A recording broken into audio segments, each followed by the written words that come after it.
اتنی برکتوں والا مہینہ، اتنی شانوں والا مہینہ، آپ نے کچھ باتوں کا بڑا ہی خیال رکھنا۔ ایک تو آپ نے کوشش کرنی ہے نمازیں ذوق کے ساتھ پڑھی جائیں، آپ نے مسجد کے ساتھ دلچسپی پیدا کر دی ہے۔ آپ یہ کہیں کہ زیادہ سے زیادہ میں نہ دوسروں کو نواز سکوں، میں نہ چپکے سے پہنچوں کسی غریب پر، خود سے جاؤں اور اس کو اپنا محسن سمجھے جس کی وجہ سے اللہ آپ کو ثواب دے رہا ہے، اس کو محسن سمجھے جس کی وجہ سے اجر مل رہا ہے۔ احساس ہم نے بہت زیادہ پیدا کرنا ہے۔ ہم نے دیکھنا ہے کہ میں کس جگہ میری ضرورت ہے، میں کس طرح کر کے کام آ سکتا ہوں، وہاں اپنی خدمات کو پیش کرنا ہے۔ میرے رسول پاک علیہ السلام نے فرمایا کہ جب رب نہ مانے تو پھر وہ کمزوروں کے صدقے مان جاتا ہے، پھر وہ ضعیفوں کے صدقے مان جاتا ہے۔ فرمایا اللہ تم سے بارشیں روکنا چاہتا ہے، پر تمہارے ضعیفوں، کمزوروں، غریبوں کے صدقے، مجبوروں کے صدقے وہ تم پر بارشیں برساتا ہے۔ حضور فرماتے ہیں رب عاشق اغبار اللہ اقسم علی اللہ لا برا۔ کچھ ایسے لوگ ہوتے ہیں کہ ان کے بالوں میں خاک پڑی ہوتی ہے، چہروں پہ مٹی الجھے ہوئے ہوتے ہیں، لیکن اگر وہ اللہ پہ قسم کھا لیں تو اللہ ان کی قسم بھی پوری کر دیتا ہے، قسم بھی۔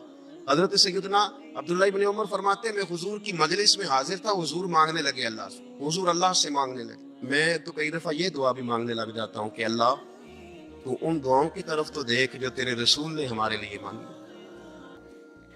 اور خود نبی پاک صلی اللہ علیہ وسلم کا حال یہ تھا، حضرت عائشہ صدیقہ رضی اللہ تعالیٰ عنہ فرمانے لگی کہ نبی پاک دعا رسول اللہ صلی اللہ علیہ وسلم، یہ لفظ ہیں حضرت عائشہ کے، اللہ اکبر، ذرا ان میں ڈوب کر دیکھیے گا، ذرا ان لفظوں میں کھو کر دیکھیے گا ام المومنین کیا فرماتی ہیں۔ حضرت عائشہ صدیقہ فرماتی ہیں، یہ بھی مسلم میں موجود ہے، کہتی ہیں دعا رسول اللہ، کہتے ہیں نبی پاک نے دعا مانگی، حضور نے دعا مانگی۔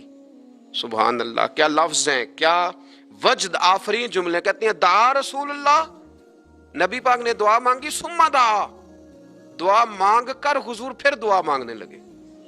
حضور نے دعا مانگی اور دعا مانگ کر حضور پھر دعا مانگنے لگے، اور ثم دعا رسول اللہ تیسری دفعہ فرماتی ہیں، کہتی ہیں حضور نے دعا مانگی اور دعا مانگ کر پھر دعا مانگنے لگے، یعنی حضور نے دعا مانگی اور پھر دعا مانگی اور دعا ختم ہو گئی تو تیسری دفعہ پھر دعا مانگی، یعنی حضور نے مانگا۔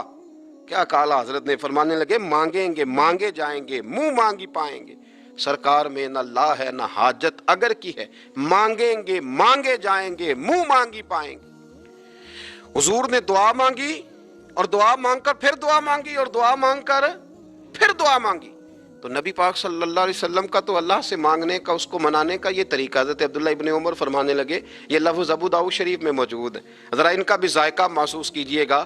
حضرت سیدنا عبداللہ ابن عمر فرماتے ہیں میں حضور کی مجلس میں حاضر تھا، حضور مانگنے لگے اللہ سے، حضور اللہ سے مانگنے لگے۔ میں تو کئی دفعہ یہ دعا بھی مانگنے لگ جاتا ہوں کہ اللہ تو ان دعاؤں کی طرف تو دیکھ جو تیرے رسول نے ہمارے لیے مانگی۔ اللہ تو ہمیں تو نہیں نہ مانگنا آتا، نہیں طریقہ آتا، نہیں سلیقہ آتا، نہیں انداز آتا، ہم تو بے توجہ سے لوگ ہیں، بیٹھنے کا ڈھب نہیں آتا ہمیں تو ہاتھ اٹھانے کا سلیقہ نہیں آتا، ہم تو وضو کرنے کے اس طریقے سے آشنا نہیں، پر اللہ تیرے محبوب نے تو خوب مانگا ہے نا تجھ سے، تیرے پیارے حبیب علیہ السلام نے تو تجھے منایا ہے نا ہمارے حق میں، تو اللہ تو ان دعاؤں کی طرف تو دیکھ۔ حضرت عبداللہ ابن عمر رضی اللہ تعالیٰ عنہ فرماتے میں حضور کی مجلس مبارکہ میں بیٹھا تھا، ابو داؤد شریف میں موجود ہے، کہتے ہیں حضور دعا مانگ رہے تھے۔ دعا کیا تھی؟ دعا حضور یہ مانگ رہے تھے رب اغفر لی، یا اللہ ہمیں بخش دے، وتب علیہ، اللہ ہماری توبہ قبول فرما، انک انت التواب الرحیم، بے شک تو توبہ قبول کرنے والا اور رحم کرنے والا۔ حضور دعا مانگ رہے تھے، اے اللہ رب اغفر لی، یا اللہ ہمیں بخش دے، وتب علیہ، اور ہماری توبہ قبول فرما، انک انت التواب الرحیم، بے شک تو توبہ قبول کرنے والا اور رحم کرنے والا۔ حضرت عبداللہ ابن عمر فرماتے اس ایک دعا کو ایک ہی مجلس میں ایک ہی جگہ بیٹھ کر میرے نبی پاک نے اپنی زبان اطہر سے 100 مرتبہ ادا فرمایا، 100 مرتبہ حضور نے یہ لفظ کہے رب اغفر لی وتب علیہ، رب اغفر لی وتب علیہ، رب اغفر لی، اے اللہ بخش دے، رحم فرما، وتب علیہ، بس قبول کر لینا اب ہماری توبہ، انک انت التواب الرحیم، بے شک تو توبہ قبول کر لیا کرتا ہے، تو رحم فرمایا کرتا ہے۔ ایک ہی مجلس میں 100 دفعہ